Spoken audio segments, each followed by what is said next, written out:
Добрый вечер. Меня зовут Yuri Slezkin. I'll say a few words in Russian and then switch to English. Спасибо всем, кто сейчас с нами. Я прошу прощения у русскоязычных слушателей. Наш общий язык на сессии английский, и в интересах взаимопонимания между участниками и удобства переводчиков мы будем говорить по-английски. Но вопросы можно задавать по-русски, если будут вопросы, или по-английски, как вам удобней. So my name is Yuri Slezkin. I'm a professor of the graduate school at the University of California, Berkeley, senior research fellow at St. Edmund Hall, Oxford, and senior research associate at RANHIX. My co-panelists are Michael Kimmage, who is professor of history at the Catholic University of America, and the author of a terrific new book, which I highly recommend to all of you, called The Abandonment of the West, the History of an Idea in American Foreign Policy. And from 1914 to 1916, Michael served as the Secretary's policy, on the Secretary's policy planning staff at the U.S. Department of State, where he held the Russia-Ukraine portfolio. And now he's back at his university as a historian. Alvis Hermanis is the artistic director of the Riga New Theater and one of the most well-known, successful, and creative theater and opera directors in the world today. He has worked in most major European theaters and opera houses and received numerous awards around the world. In Russia, he is mostly known for the brilliant Shukshin stories, the рассказы Shukshina, which I think you can still watch on YouTube the way I did. And Gorbachev, right? Gorbachev, which is running at the Theater of Nations as we speak, in which I very much hope to be able to see as soon as the quarantine is lifted and we're allowed to go to Moscow. One of Alvis's most recent productions is a play called The White Helicopter, a play about the resignation of Pope Benedict XVI in 2013, which addresses in a very interesting, imaginative way, with Mikhail Baryshnikov in the lead role, this subject of our panel. And the subject is the fate of Western civilization as a concept and a subject of study. Now, when I started in graduate school at the University of Texas in 1983, the only required course in the history department was Western civilization, known as Western Civ. This was true of most US universities at the time. My first job out of graduate school at Wake Forest University in North Carolina consisted of my teaching Western Civ over and over again, 2 sections every semester to hundreds of students. At the time, certainly Stanford students, were already chanting, "Hey, hey, ho, ho, Western Civ has got to go." And academic articles began to appear that claimed that Western civilization had been invented out of whole cloth in the early 20th century. But most universities were still requiring it as the foundation of civic education and cultural identity. But now, 30 years later, pretty much all those courses are gone. And the term itself is virtually absent from academic life, political rhetoric, and in most quarters, cultural imagination. So what happened? I'll try to provide a historical introduction. Michael will talk specifically about the United States, and Alvis will offer his reflections about his own encounter with the Cultural Revolution in the West. The West against the West, as it were, or the West without the West.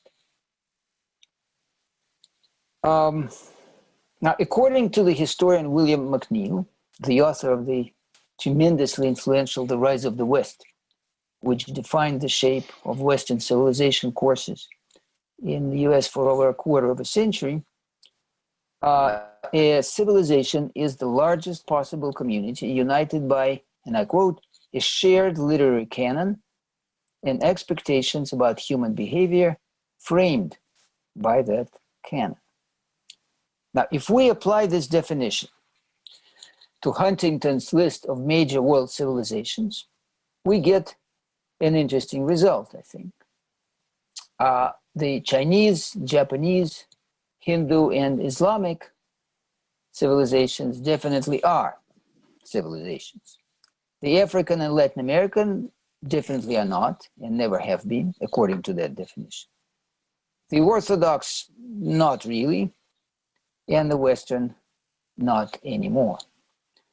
The West remains the most powerful alliance in the history of the world in terms of military, economic, financial, and informational domination. It shares certain institutions and is said to possess shared values, but it no longer has a common canon. A revolution that began 2 centuries ago seems to be finally coming to an end.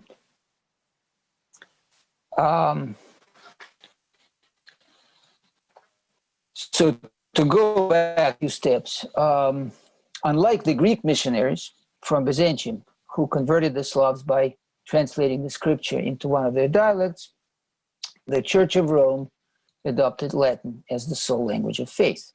This policy resulted in the creation of a large, internally cohesive supranational intellectual elite and a stable canon that combined the Christian, mostly Jewish scripture with the Greco-Roman curriculum built around Homer and Virgil.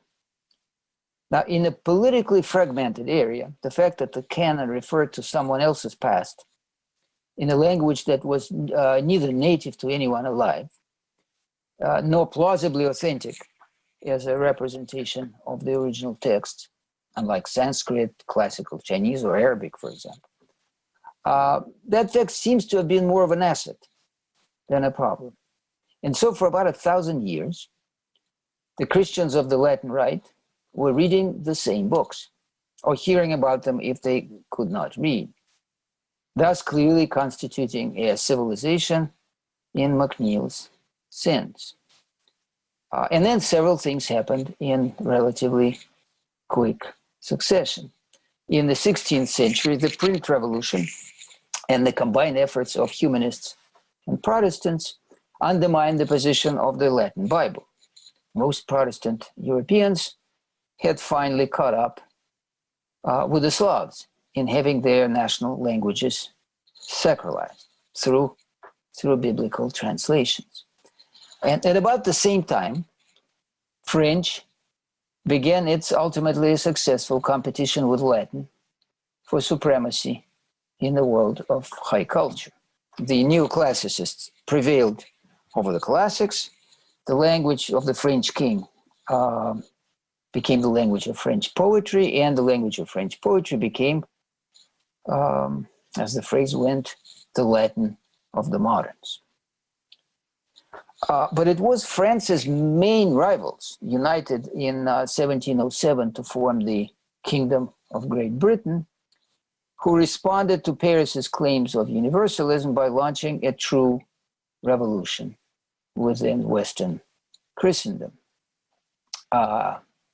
James Macpherson's invention of a Scottish Homer in the 1760s became an international literary sensation, a source of inspiration for Herder's philological revolution, and a model for countless oceanic imitations so familiar to Pushkin readers, among others.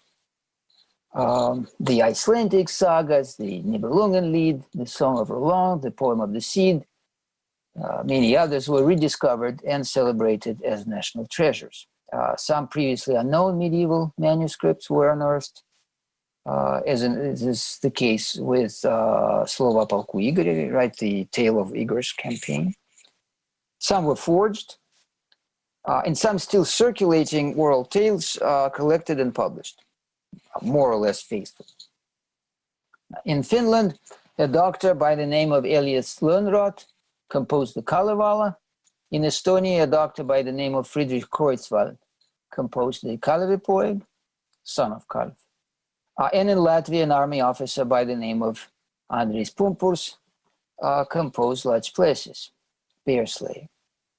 All claim to speak for the nation. The Kalevala contained a substantial proportion of transcribed folk verses. Kalevipoeg had a few, and Lech Plesis had none.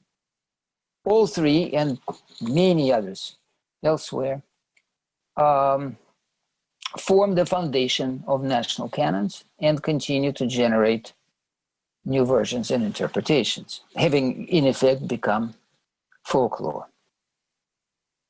But most new and renewed European nations follow the strategy pioneered in England by canonizing not a text, but a modern writer equal in greatness to his creations, and sometimes much, much greater. The first modern bard was the bard of the first modern nation.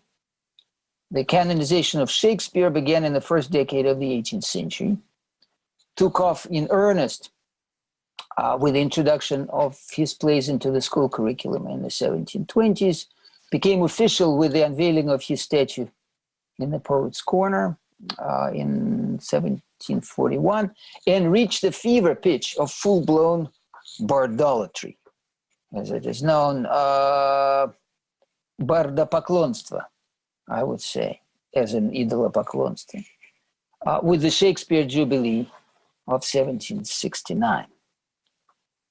And so over the course of the next 150 years, most European nations acquired their own golden ages, presided over by their very own national bards.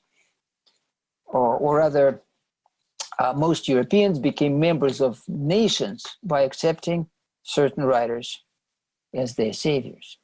The Italians reached back into the Middle Ages by choosing Dante over Petrarch after some controversy. And so did the Georgians with Shotaro Stavelli. Spain, Portugal, and the Netherlands became Renaissance nations and brought back, not entirely accidentally, their imperial past by adopting Cervantes, Camões, and Vondel. Again, Cervantes was a very late comer in that role in Spain at the very end of the 19th century. But most, of course, as we know, most had to find a national poet from among the living or the recently deceased. Goethe and Schiller in Germany, Andersen in Denmark, Burns in Scotland, as well as Pushkin, Mickiewicz, Petöfi, Eminescu, Shevchenko, and Bochev, among many others, were crowned in their lifetimes or shortly thereafter. Many benefited from romantic reputations involving hard drinking, womanizing, and early, often violent deaths. All became subjects, and this is very important, all became subjects of grassroots cults before becoming officially canonized. The greatest exception, curiously, is to be found at the center. Actually, that's frequently the case, I think. France is unique in Europe in not having produced a clear winner. Most new canon building was directed against French cultural hegemony. Much of Romanticism was a response to French classicism. France was generally under less pressure to prove its worth by baptizing a new Homer.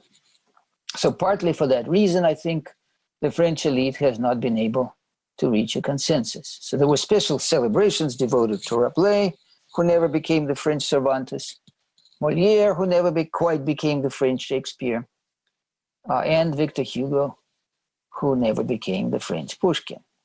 The political stakes seem to have been too high, and the divides within the establishment too deep. The French Revolution is not over yet. Now, the pan-European revolution of nationalization, on the other hand, had been largely completed by the end of the 19th century. The former Western Christians were no longer reading the same books.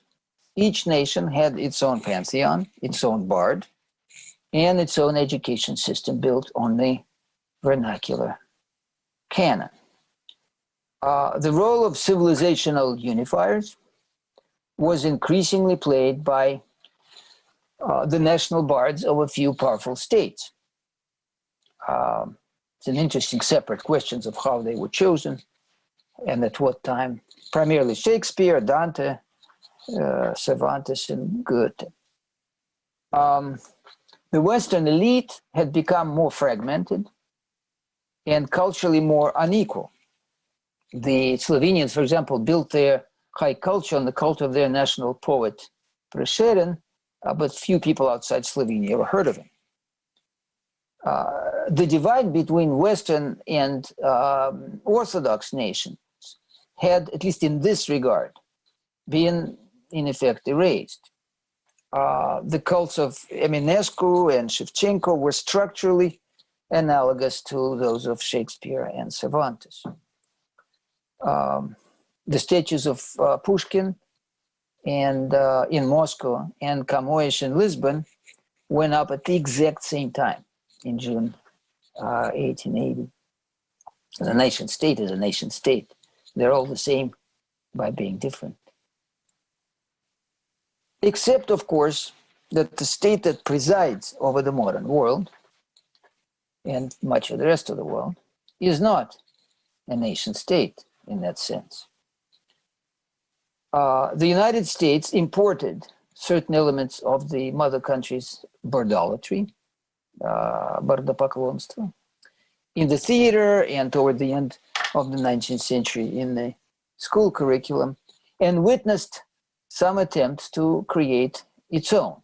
Like Longfellow's The Song of Hiawatha was written in Kalevala's meter. And serious efforts were made on behalf of Mark Twain, not least by Mark Twain himself. But the only sacred texts seen as the solid foundation of the national culture are legal, political. The same is true, I think, of other settler colonies of European empires, but few approach the intensity of the American worship of its Declaration of Independence and Constitution. The relative lack of cultural coherence is compensated for by means of an ostentatious devotion to political symbols and institutions, or was until very recently. American colleges abandoned the Christian classical curriculum at about the same time as the Europeans. But instead of replacing it with a national literary pantheon, one imagines Longfellow in the role of Pushkin and Mark Twain and Melville in the role of Tolstoy and Dostoevsky. But instead of doing that, they introduced Western civilization courses, which included King James Bible as a grade book alongside others, and a fair number of Greek and Roman texts in translations, as well as selections from major European pantheons with fairly little, if any, American representations. But that is, so Michael will tell us, I imagine, a lot more about it. And as I said, his book, The Abandonment of the West, is extremely good on this, and indeed on most other things that it talks about, including architecture. But to conclude my own introduction, after World War II, the United States assumed leadership of what they call the free world, organized around its Western or Atlantic core. And so it's a result of the American example to some degree, I think. The revulsion against Nazism and the Cultural Revolution and decolonization of the 1960s and 70s. Western European states began to move away from the Bard-centered model. Western European, I insist and emphasize, not Eastern European ones. The ideology of ethno-cultural nationalism, which gave birth to most modern states, has lost most of its legitimacy in the West. Western European states are gradually, I think, losing their raison d'etre. One manifestation of this revolution is the crisis of the canon. And of course, in the academic milieu, it's being discussed all the time. Christian texts are continuing their steady retreat from education systems, reading lists, public speeches, and private lives. Classical education has lost its role as sort of access key to elite status. Boris Johnson may be the last classically educated Western leader. And now the vernacular canon, the native literature canon that came to replace them, is losing its grip too, in the very places where it originated. Shakespeare, Goethe, and Dante are not what they used to be 50, let alone 100 years ago. In the English-speaking world, the English department spend much of their time wondering why they still exist and what their mission may be. Romantic nationalism has moved to what used to be called the Third World and to racially defined communities within Western states, while of course continuing to dominate much of the former communist world. And I would say all the post-Soviet countries except for Russia. The West as a whole is no longer a civilization in William McNeill's sense. It may be the most powerful empire in the history of the world, but it no longer has a common canon. And we can speak more about this, about high school curricula in the United States, in Europe, and elsewhere.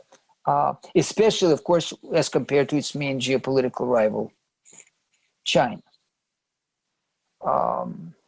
Would-be successors to Western Christendom, the white man's burden, the civilizing mission, the free world, the liberal international order, have proven short-lived, ideologically thin, and canonically unrepresented.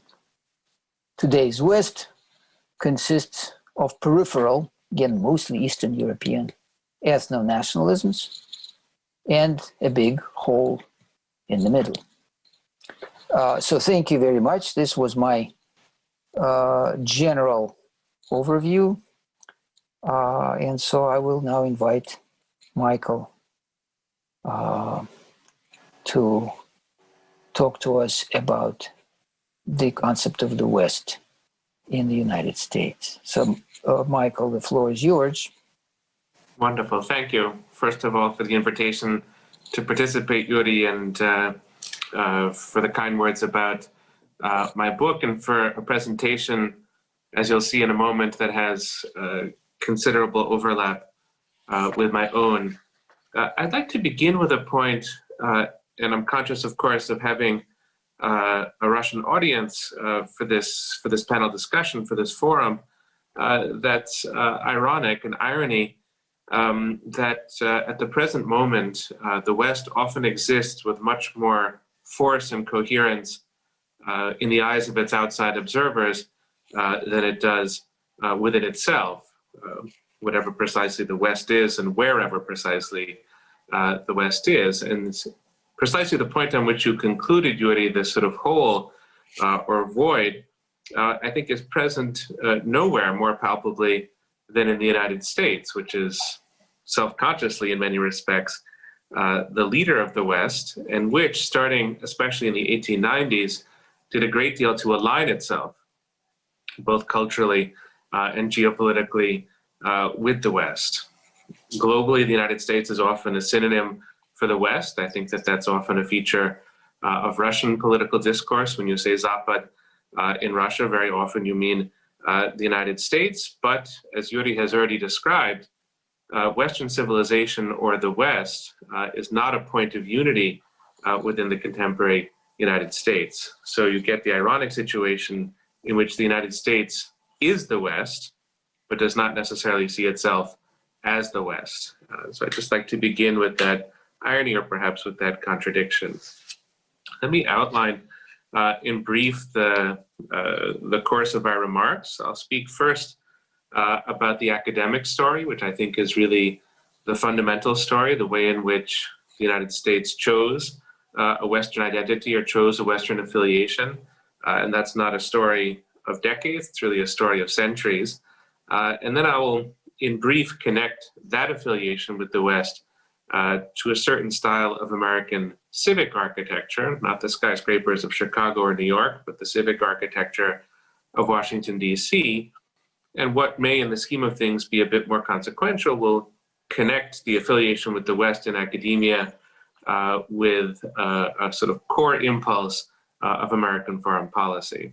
I will then conclude the presentation with two explanations for the present-day identity crisis of the West, which is, of course, the key subject of this evening's panel. The academic story, if it is to be properly told, is a very, very long one. It goes back as far in the United States or on the American continent. It goes back to the 17th century founding of America's great universities. Harvard, founded 1635, is in this case emblematic, but many others in the 17th century adopted Renaissance academic curricula, not fully divorced from medieval university curricula, and very much based on mastery of the Greek and Latin languages. This was par for the course throughout the 18th century and was, at the beginning of the 19th century, a kind of unquestioned norm. This is what it was to be an educated person. It was to know these two languages and have access to the books that Greek and Latin afforded. Classical education, which interestingly is one of the bonds that unites 19th century Russia with the 19th century American culture. Classical education, and ironically again, the West is in some respects a bridge between the United States and Russia. This classical education dominated 19th century academic thinking in the United States until the late 19th century. At that point, you had an effort to modernize American universities, to make them a bit more open, make them more open also to the arriving immigrant populations in the late 19th century. And so Greek and Latin as requirements were not necessarily eliminated, but they were made less important. And this was understood to be a kind of hole or a void of its own in the late 19th and early 20th century. So there was a need to fill that hole or to fill that void with something. And this is what Yuri has already mentioned. This is the Western civilization curricula.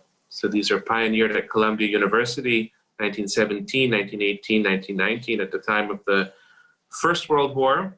They're a response in part to the crisis of the First World War, but also an effort to provide English language students who know mostly English, with the education that they need, which was books from the Western canon in translation.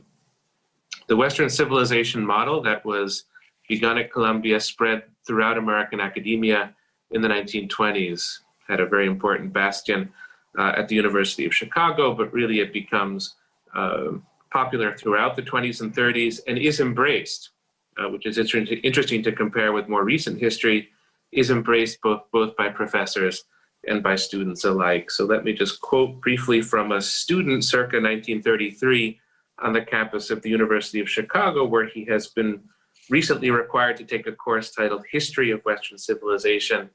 week after week readings and other experiences incidental to the course this student wrote in his memoirs had revelatory force for me. In other words, this is a student taking a required course and having a sort of transformative, revelatory experience. That's to convey the excitement that was in the air with these programs in the 1920s and 1930s. So Yuri has already mentioned the name of this then student would become an important historian, William McNeill, who would go on to write the book, The Rise of the West, that was a kind of textbook, a master narrative, and quite popular, very widely taught throughout the second half of the 20th century. The Western civilization curricula conveyed three core points to American students and after they graduated to educated American elites. The first was that the United States was an organic part of the West. That's really an argument that you could have in scholarly terms, but this was a core assumption of these programs, and it had sort of two corollaries, which is that this was the good fortune of the United States. It was lucky to be a part of the West, and in a different sense, it was the good fortune of the West to have the United States as a part of it, so that there's this organic connection. Secondly, the West was, although grounded in ideas and images and texts taken from antiquity going forward, the West was not purely some antique thing. It was not a museum piece to sort of polish and pass from one generation to the other. Rather, it was something alive, modern, ongoing, forward-looking.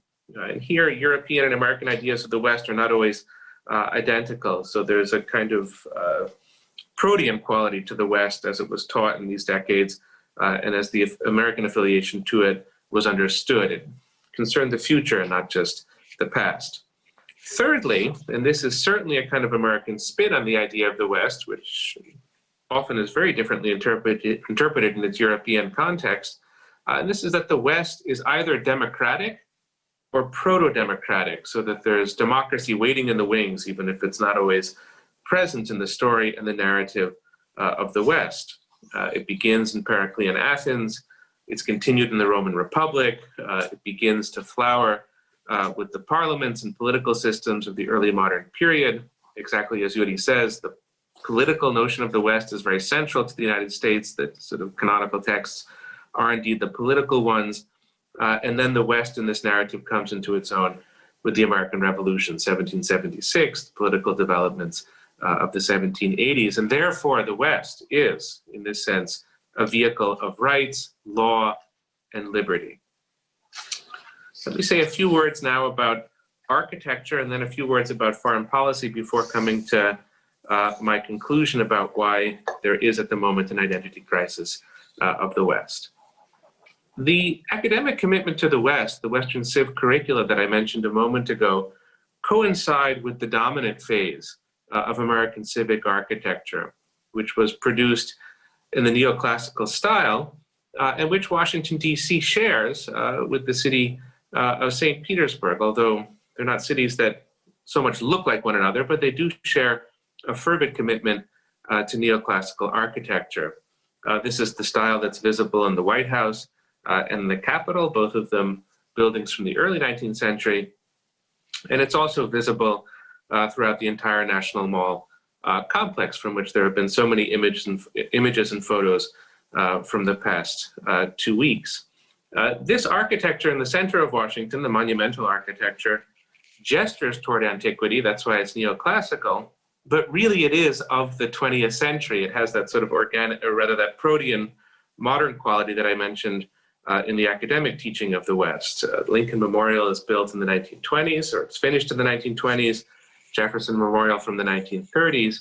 And these tell a story, both ancient and modern, of how American politics has enabled the realization of Western civilization, a bequest of liberty, an inheritance of liberty from Europe that is paired with the modern American political experience. Library of Congress paired with the houses of Congress. And again, all of this architecture, the symbolism is meant to convey a certain narrative, learning, law, civilization, liberty, or in a single word or a single two words, the West, the educated citizen, rather the educated self as the good citizen. That's the ideal that the National Mall is meant to convey.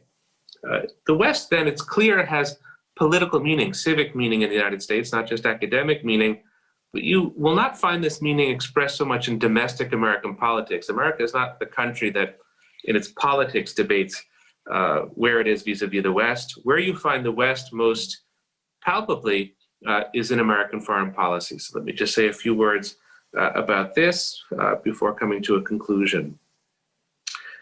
The West in American foreign policy is not merely transatlanticism. It's not just a connection to Europe in its national security and its sort of history and its politics. It's something more specific than that. It's transatlanticism embedded in a narrative of liberty, precisely the narrative that's there in the civic architecture of Washington, D.C. And this is a story historically of failure as well as success, or of failed implementation as well as successful implementation. The first failure came around the time of the First World War, when you had Woodrow Wilson make a very eloquent case for a kind of Western foreign policy, a new West to be born out of the ashes of the First World War. But that West of democracy and liberty is rejected in London, Paris, Berlin, and Moscow, and equally important, it's rejected in the city of Washington, D.C., which didn't endorse Wilson's ambitious vision. Again, this idea of the West fails in the 1930s with the rise of fascism, and then with the outbreak of World War II, until in 1945, the West can finally be achieved in American terms, at least for parts of Europe, parts of the transatlantic relationship. And so you get the institutionalization of the West as an American project. This is the NATO alliance, a number of other institutions.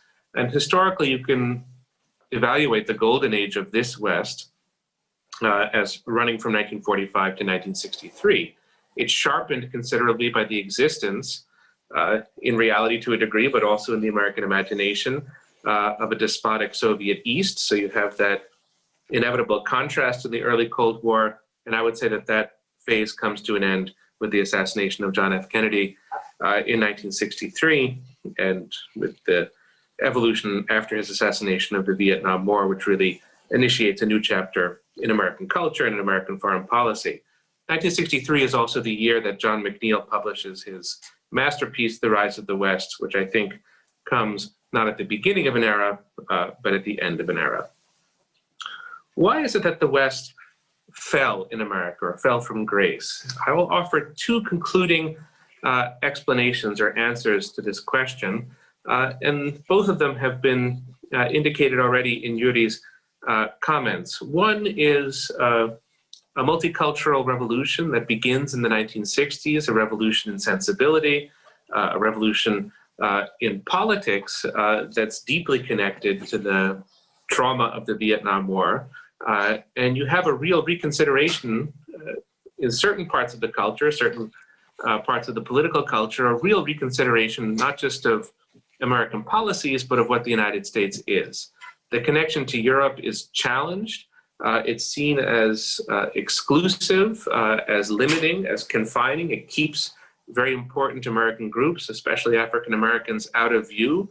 And in that sense, Europe needs to be decentered or made less significant. To quote the title of a famous academic study, Provincializing Europe. There's a need to sort of reduce Europe's stature and bring forward other narratives. There is, starting in the 60s, but in American academic life, seemingly with more intensity with each decade, a connection between the West or Europe and the United States with empire, with white supremacy, with racism.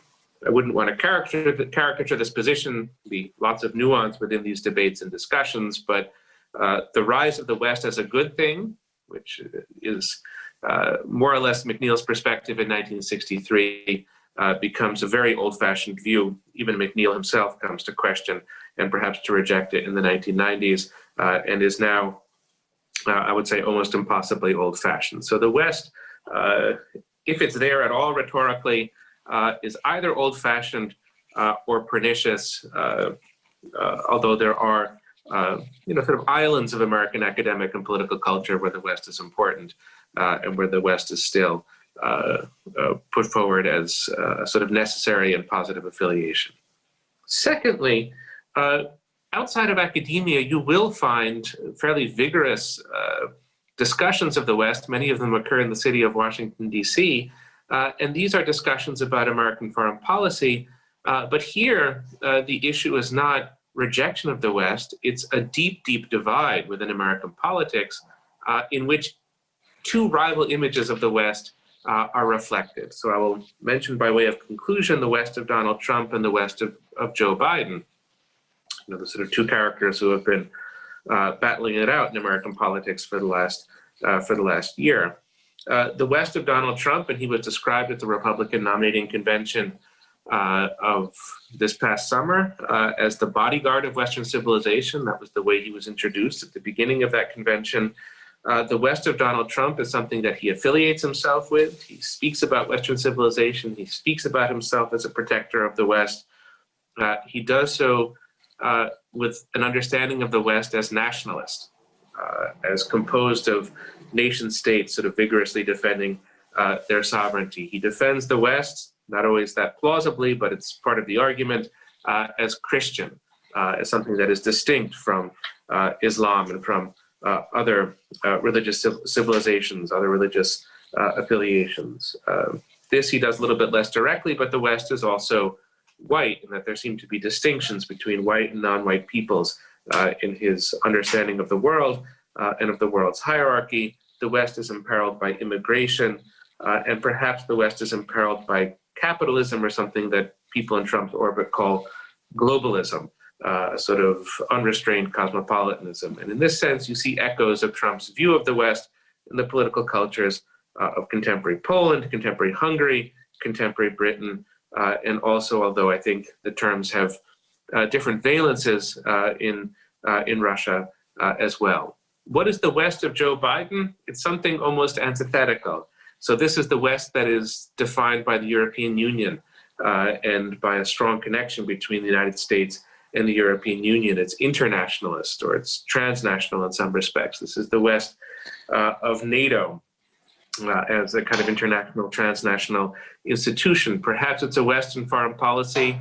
It's a little bit hard to say with Biden at the moment. Perhaps it's a West that is embedded not so much in anti-globalism as in free trade and open and porous borders. And it is a West aligned with a universal project of human rights. And so the words that underscore this West would be democracy and human rights. And the countries that are going to affiliate with the Biden administration in its efforts to recreate a foreign policy West will be Germany, France, Japan, and Australia. So a very different constellation from what you have with Trump's West. And so can there be a West? I'll just conclude with this question. Can there be a West if academia and educated opinion doesn't really want one? And can there be a West that the United States speaks for if it's not able to speak for it in one voice, if it's as divided as it seems to be in the moment? And so I'll just leave it at that with those two questions. Can it be with these seemingly profound internal challenges? Thank you, Michael. Thank you very much. Our next speaker is Alvis Hermanis, who will talk about the West, the concept of the West, perhaps the fall of the West in the artistic world, and as his own experience as a director, theater and opera director in various countries, the United States and most major theaters in Europe, as well as Latvia and Russia, of course. Alvis. Good evening. Dobry večer. First of all, thank you for inviting me. But I must say that in the last 2 years, among the books what I have read, 2 of those belong to Yuri Slezkin. And I had no, chance to refuse this offer to participate here. And one thing what I find very special about those books, that there's this combination in between scientific approach and very poetical language. And this what I as an artist can appreciate. So I'm not used to give a public speeches, so I apologize. I will look on my text to be more precise and more faster. And I apologize, some thoughts probably will be little bit too provocative, but you know, I belong to those old school artists who still has a bad habit to splash some gasoline in the fire.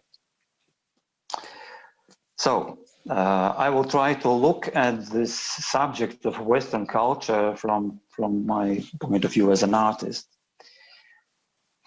Several years ago, I was staging an opera at the Royal Opera House in Brussels, and our conductor was at the same time the musical director of Seattle Symphony Orchestra in the USA.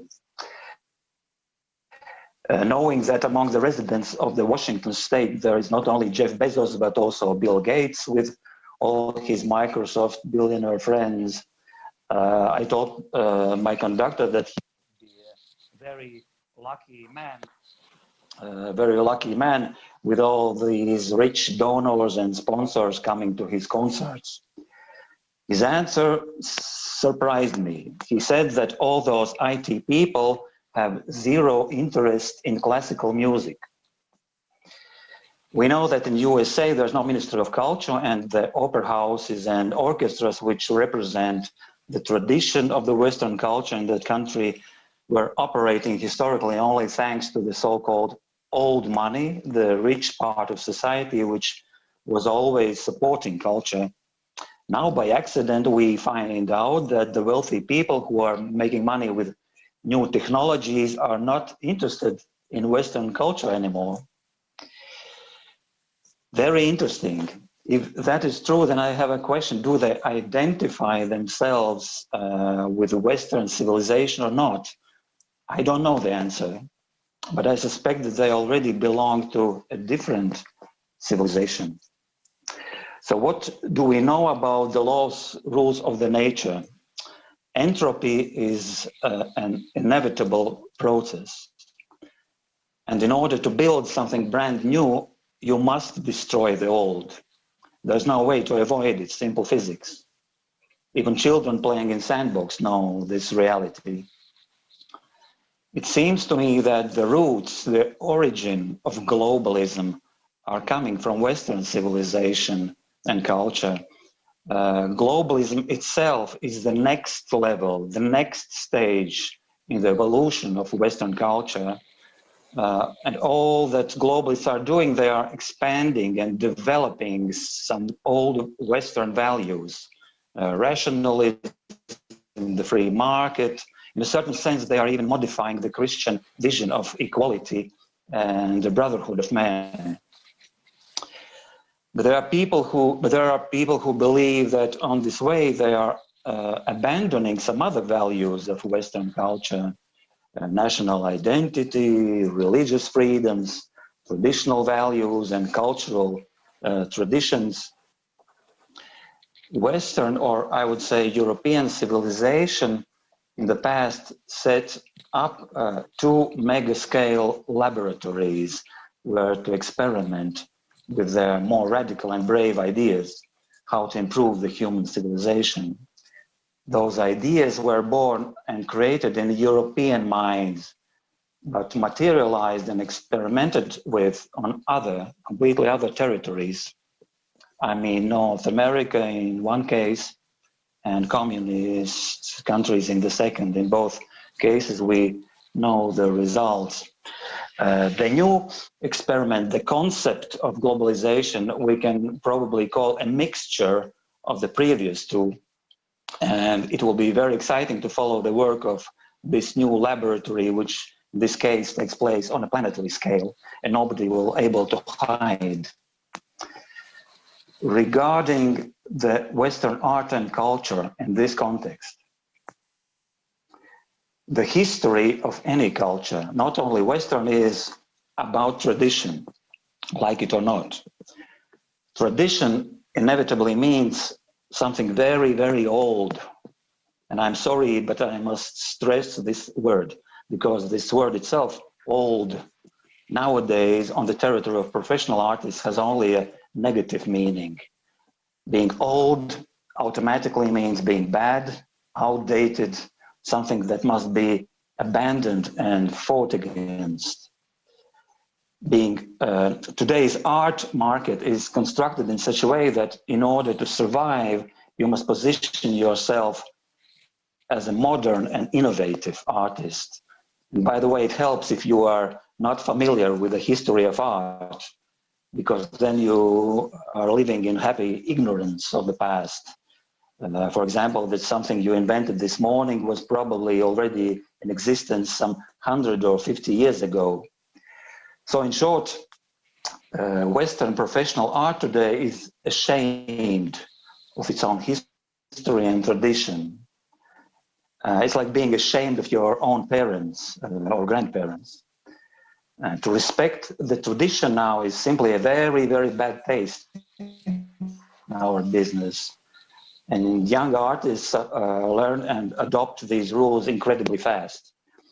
Of course, Western artists starting from Monteverdi and Leonardo da Vinci were always trying to be innovative, but their creativity was based on a dialogue with the tradition. Nowadays, you can skip that part. It's just a waste of time. A few years ago, I staged a theater play about the last day before the resignation of the Catholic Pope Benedict XVI, with the ballet legend Misha Baryshnikov in the title role. And we did it before the Hollywood version came out, and our message was very different as well.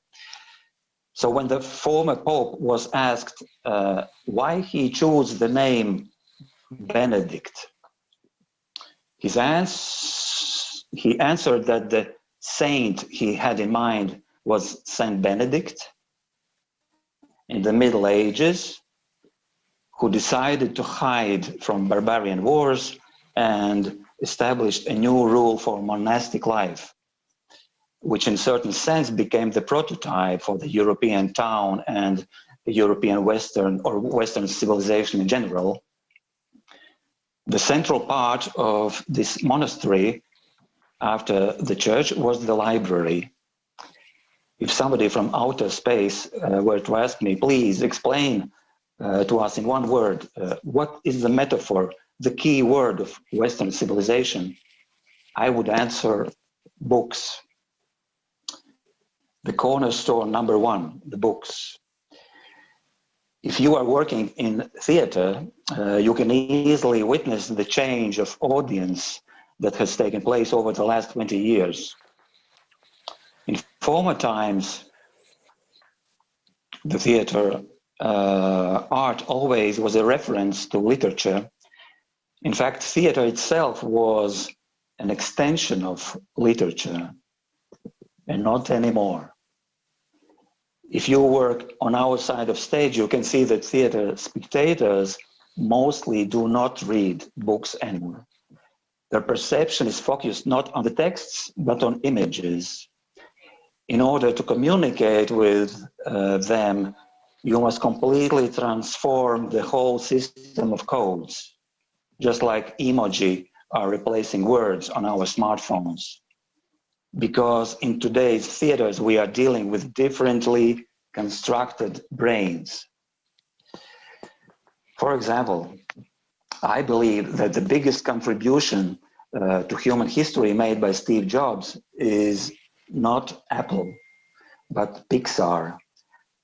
This animated cartoons company Pixar, which Jobs was leading in between the Apple years.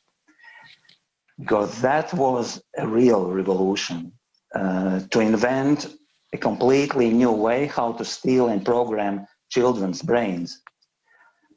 I don't want to sound like an angry grandfather here. In fact, Steve Jobs, if he were alive, would be older than most of us, and the new generation of today is only a side effect product of the reality which was invented by those who are now in their 70s. But his heritage is obvious. Human brains today are used to perceiving visual information of high intensity and are functioning very differently from human brains, which used to read texts and imagine the reality behind the words. In the first version, the thinking part is skipped, more or less, because brains are not trained to do this. The speed simply of visual information simply does not give a chance or time for thinking, because here comes the next piece of information and so on. So if we agree that the crucial point of Western civilization faith are the brains of our children, then the outcome is clear. They are sitting already on a different train and nobody knows where it goes, and don't ask the passengers. Regarding future prospects of Western culture, in my opinion, two options: surrender unconditionally or resist at least on your territory a little bit longer. Pope Benedict, for example, chose isolation in order to preserve the essence and not to compromise it. I can imagine that even in some distant future, there will be some small groups of people who will practice the traditions and rituals of Western culture the way folk groups wearing ethnographical costumes twice a week. A little pathetic, but at least something. Although we cannot exclude the possibility that globalism will fail and we will witness its bankruptcy. Nobody knows how it will develop.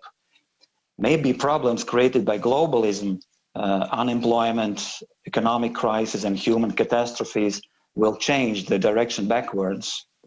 As we see in the context of COVID-19, national states and communities are suddenly taking full responsibility back. Nobody cares about international institutions. Another observation, the speed of change is so crazy now that just one unpredictable little new circumstance can easily turn everything upside down. For example, like Gorbachev 35 years ago, or this famous virus a year ago. And in such a case, our former experience may be useless. Western civilization may come back renewed, who knows? What is for sure that the most challenging thing in the future will be the freedom in all kinds of its manifestations.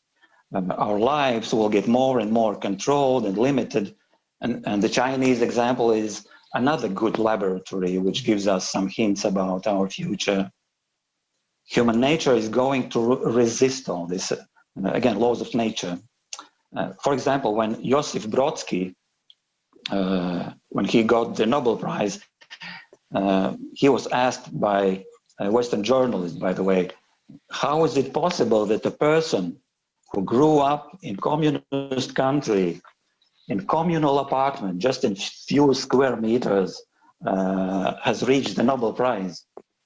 And Brodsky answered, if your physical freedom is limited, then you must proportionally compensate for this with your inner freedom.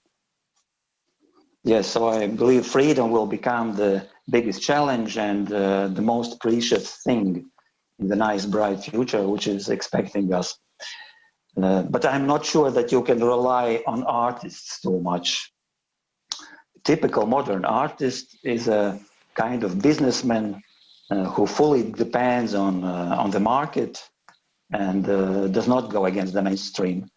And he's such a well-behaved prisoner that you don't need prison guards anymore. By the way, have you heard anything about rock music recently? Thank you for attention.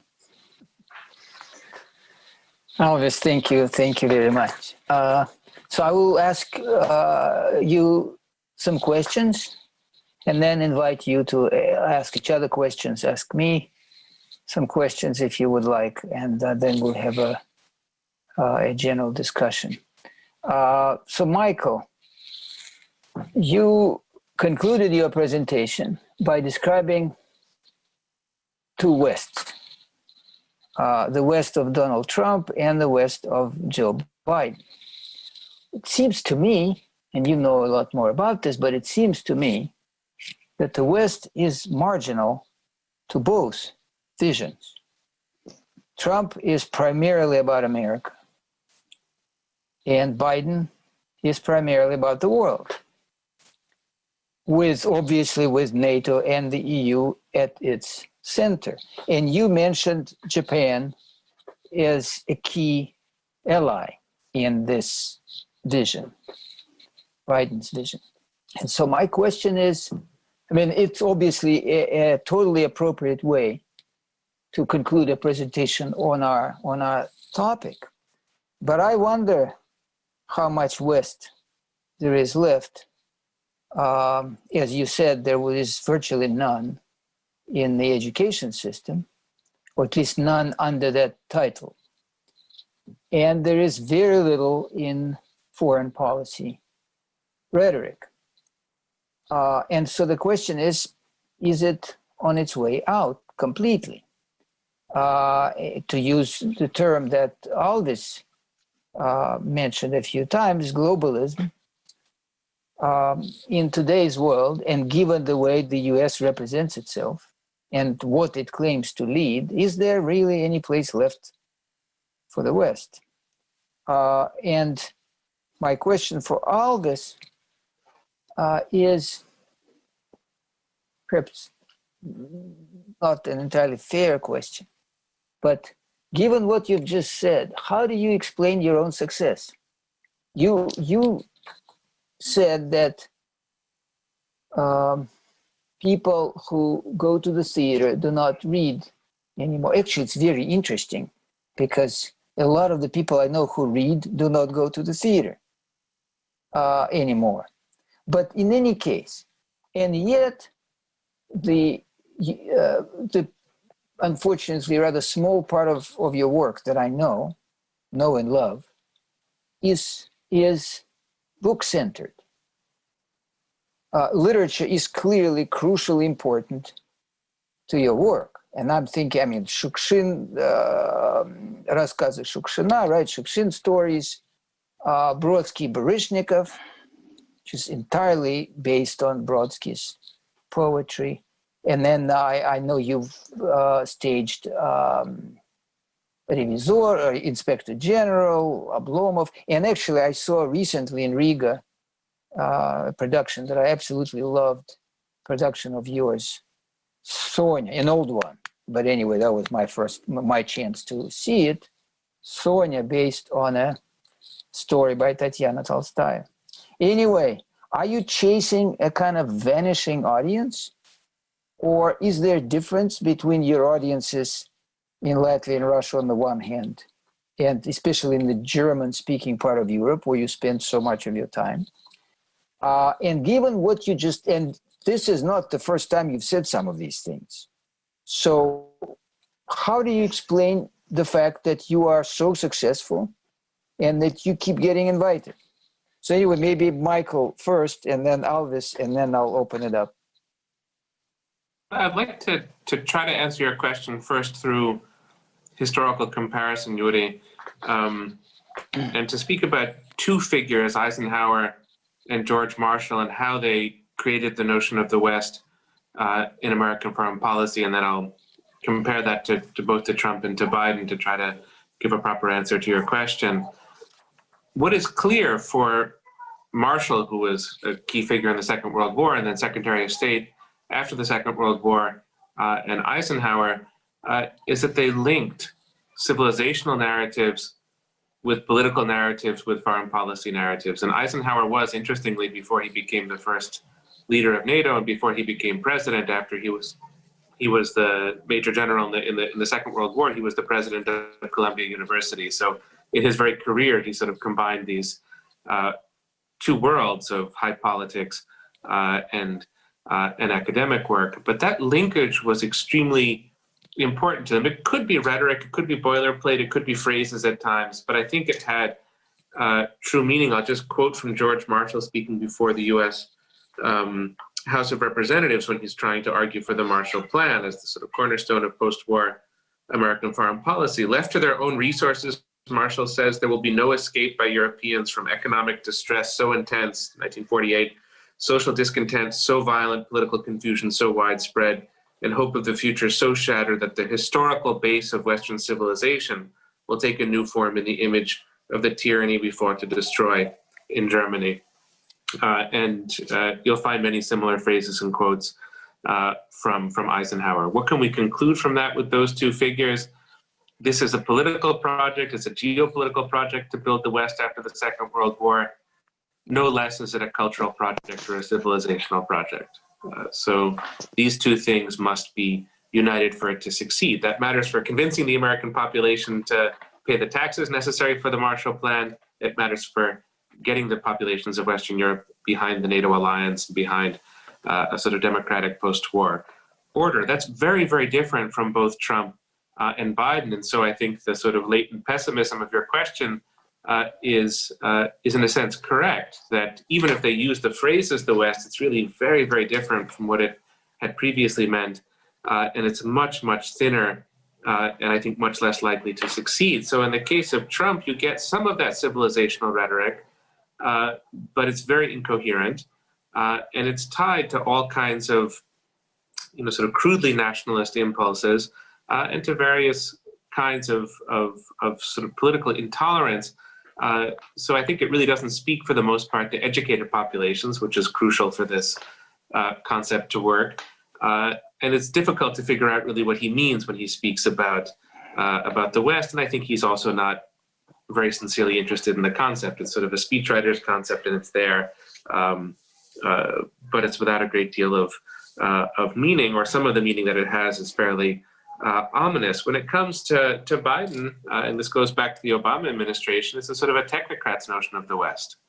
It's commitment to certain institutional norms and structures, most importantly in national security, but maybe economically as well, sort of trade agreements and partnerships between Europe and the United States, but there's no civilizational narrative and there's no cultural content. And that would just be too controversial, I think, at this point for any Democratic politician to get involved in, because then you'll run up against all of the academic critiques of the West that we've been discussing for the last hour. So it's thinned out, it's sort of emptied out, and in that sense, it's sort of, the fragments are still there in certain ways, but the construct is no longer there. And so if you had to make a prediction 10, 20, 30 years from now, if the construct is no longer there, the West as such will probably not be there a decade or two from now.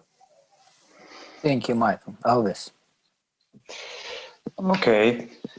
So if you see my haircut, then you can imagine that I am usually the first one who is noticing the train is starting. And some similarities with what I said before, because you have to understand that I belong to the nation in which a language are currently speaking less than 2 million people on the earth. I'm Latvian. It's a very, very small nation, which means that we are probably more sensitive, more vulnerable to the all those problems which are coming with the globalism and so on, because we are simply losing the chances to lose our identity, our cultural and identity and so on are, I would say, much more. We are much more exposed. That's one thing what explains my I would say untypical opinions, because I'm not a typical artist in those regards. As I said once, my dream is to become a most old-fashioned artist of 21st century.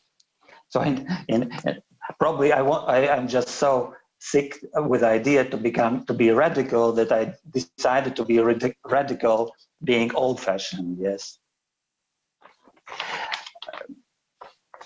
May I ask questions to both of you? Of course. So as Michael put it, that idea of the West is something what is not rigid,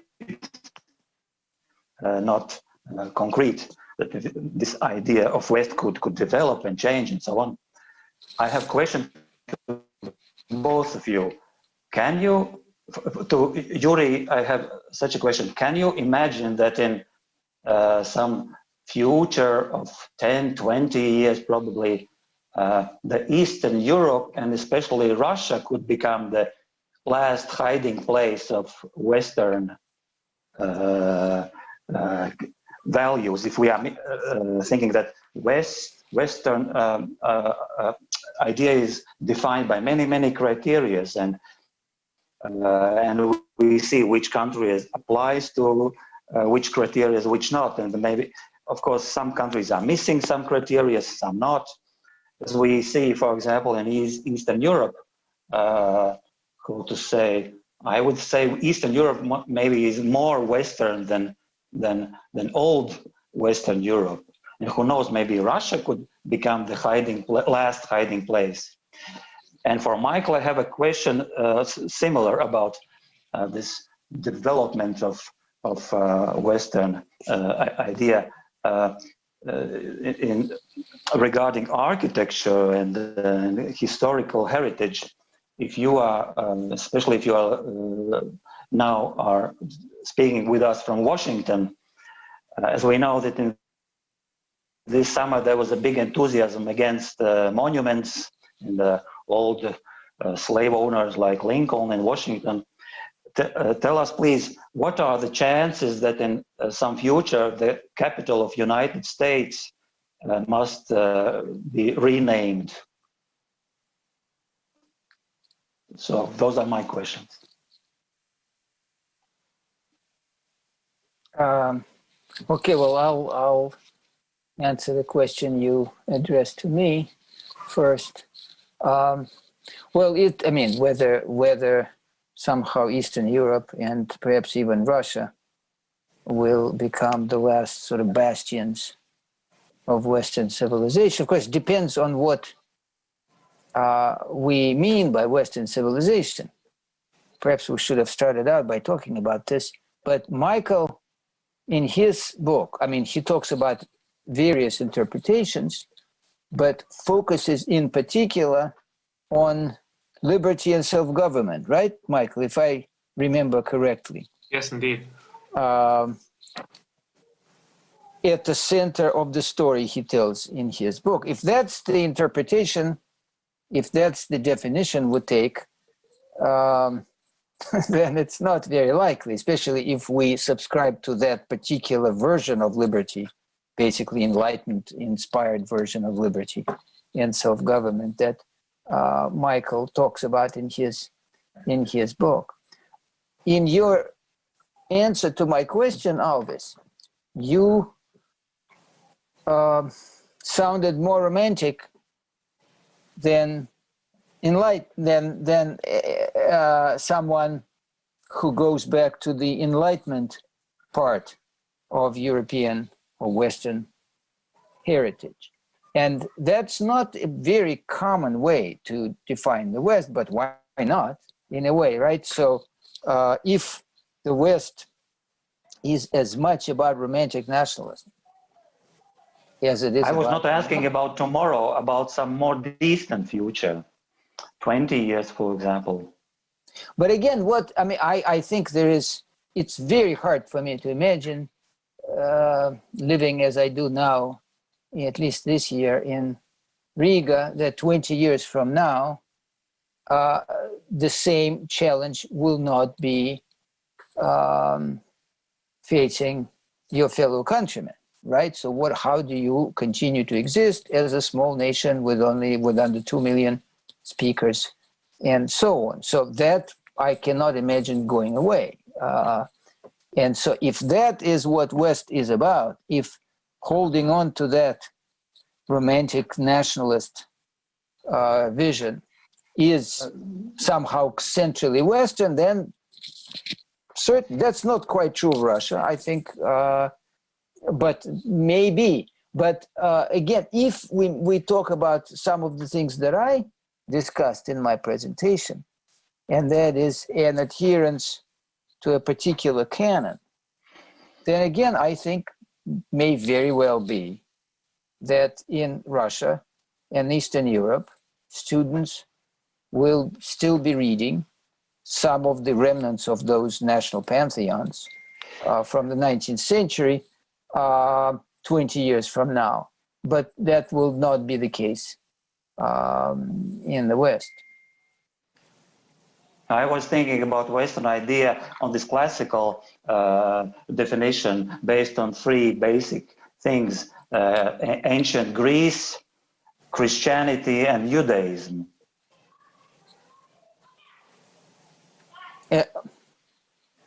And that's the canon that I was talking about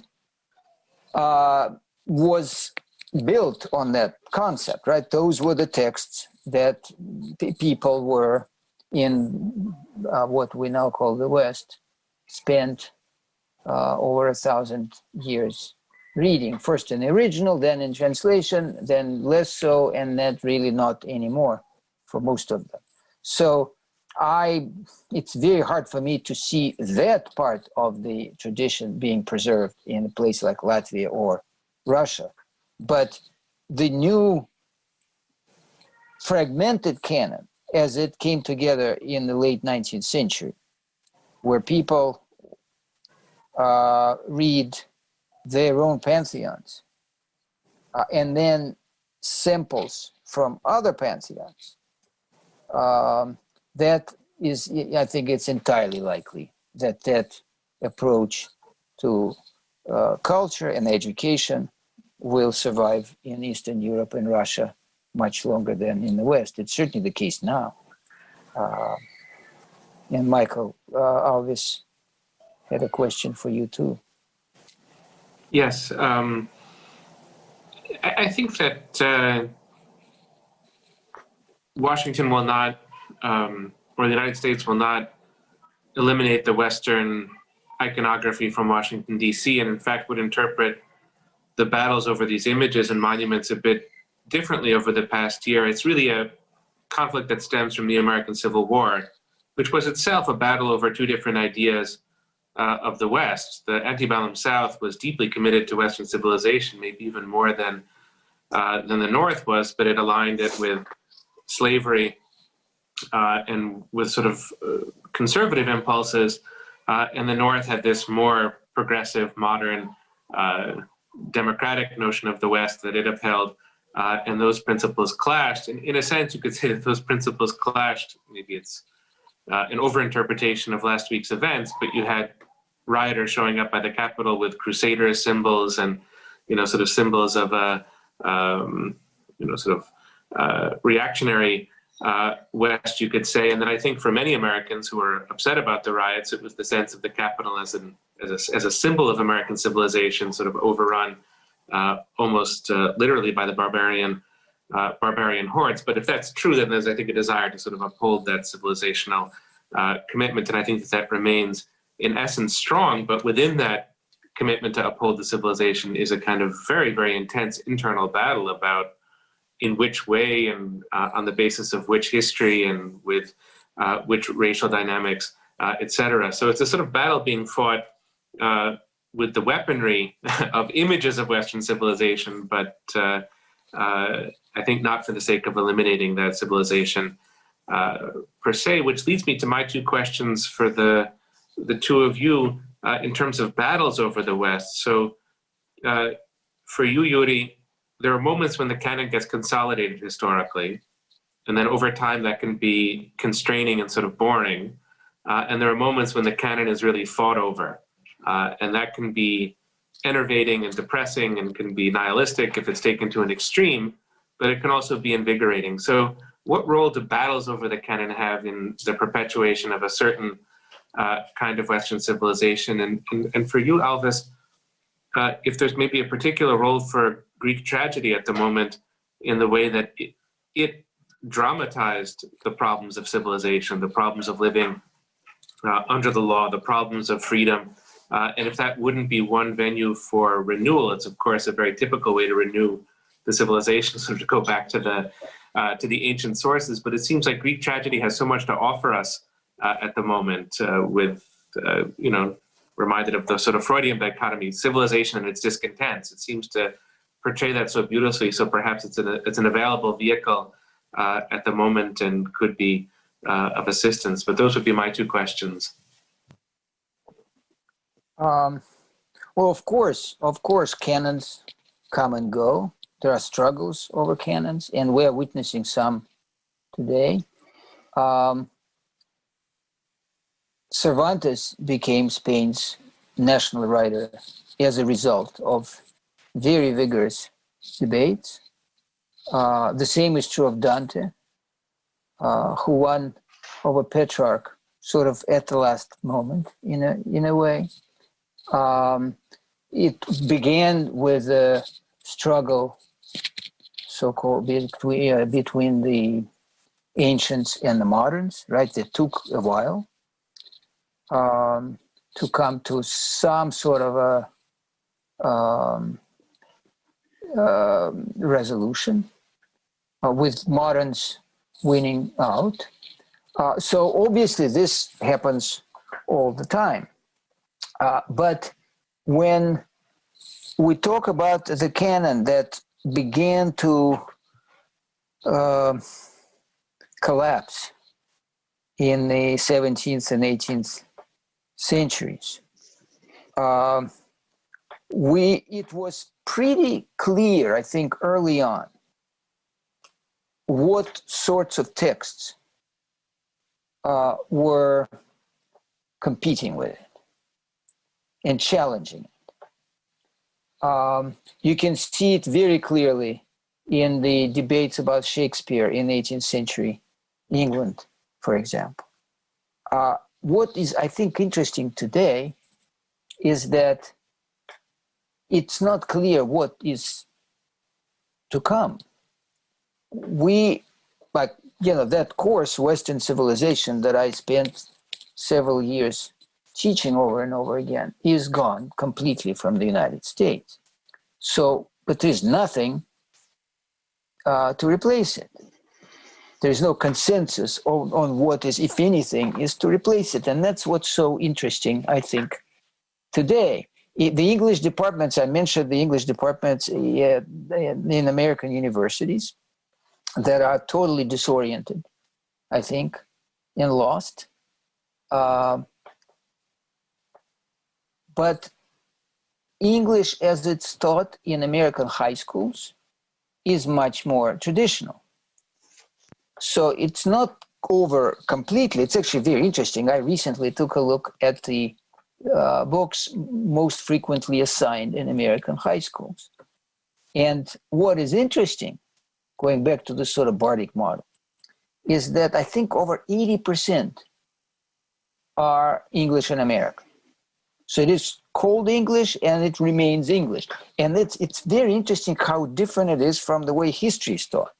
History is becoming more and more global throughout Europe and the Americas. And where national history is taught as a separate subject, it is sort of attached to some sort of global history. That is not true of the way literature is taught in most European education systems, and indeed in the United States. And so the debate is not about how much Chinese or Japanese or Iranian literature to add, speaking of whether it's global or not. The debate is how many Westerners of non-European heritage to include. So it's, I would say that there are two things that I find particularly interesting is the uncertainty of what is to come and what students are supposed to be taught on the one hand, and on the other, this sort of subterranean conservatism in American high schools. It's only when those kids go to colleges that they are faced with nothing, as it were, or with total confusion. But sorry, I've been talking for too long. Alvis.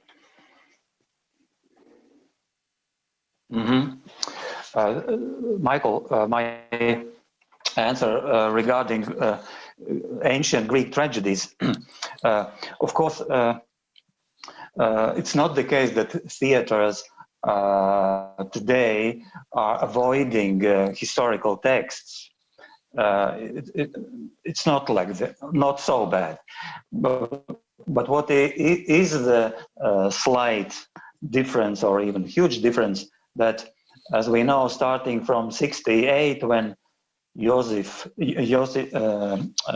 Beuys, a German artist, said this famous sentence: "Art is politics. Art inevitably always is about politics." So we are living after his slogan, and theaters are using historical texts written, text a long time ago. I must say, mostly only are using for this one purpose, to make some political statement, which must be very actual for today, and and as we know, artists, Western artists, they are mostly following left ideology, so they are strongly believe that theater must be about as a political statement, and that's how they are using ancient Greek plays as well. But I must say that I know only very few countries who are still have a courage to stage old Greek plays. This is a German speaking audience who are still ready for this torture for 5 hours at least. Listen those texts, because you know yourself, or for any Broadway theater, the quickest way for bankruptcy would be to stage some Greek play. Yeah, that's a problem. Okay, well, thank you both very much. Thank you, Michael. Thank you, Alvis. I think it's been very interesting. I'd love to talk more, but maybe on another occasion. So thanks again, and thank you, our listeners. And we are grateful to the Gaidar Forum for the opportunity, and to all those who have been listening. So thanks again. Thank you, and bye-bye. Thank you. Thank you.